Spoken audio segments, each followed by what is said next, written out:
Green. This is Professor Isaac. Tonight, on my this crazy. For the first time, the motor, the plate, and the transmission drive hub, and the flywheel, and all come together. This is Professor Isaac.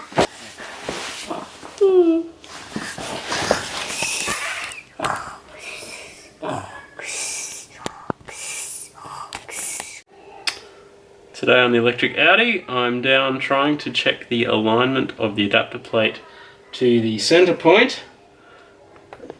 If you can see, I am sitting between the radiator and the gearbox with not much space all around, especially with this oil cooler line for the gearbox around me.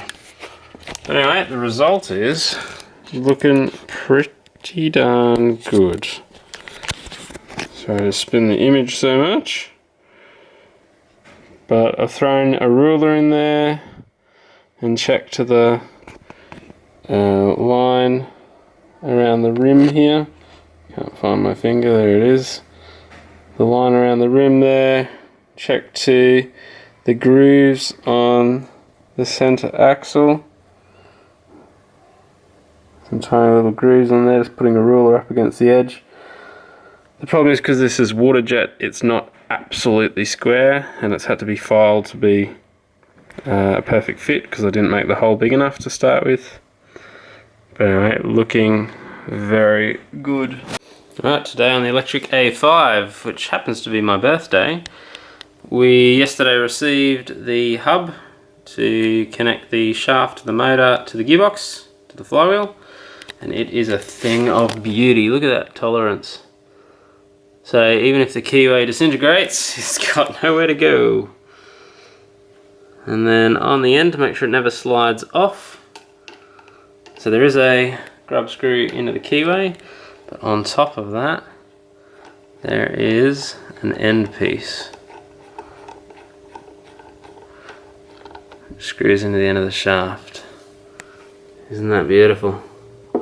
Earlier today we've done the test bracket for the speed sensor and cable tying the genuine Audi speed sensor ring onto the hub I got with my EV-West adapter plate, which I may or may not actually be using, which I got as part of the semi-second-hand kit that I got with this motor. So we'll test whether the speed sensor works, or how it works, and how well it works, and hopefully the car will be happy. Alright, so I'll get this end finished off, and then it'll be time to throw it in the car. To lift the engine in and out, you do it sideways, and then rotate it once you get under the giant plastic part that holds the bonnet catch. Ideally I'd take this off, but that involves taking this crash bar off, the headlights off, which then need to be readjusted. So if I can avoid it, and if I take all that off, what am I going to do with the radiator? It is permanently plumbed into oil cooler lines for the gearbox, which are indefinitely sealed that you never need to replace, unless you break the seal. So I'm trying not to break the seal.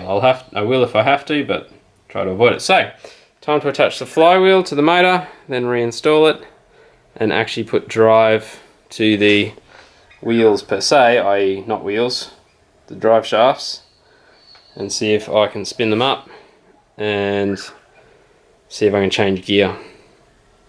Alright, I'll keep going and you'll see the final product. So let's put this in, hey?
Alright, well there's not much to see underneath. There's 2 more bolts to be done, but you won't be able to see that from up here.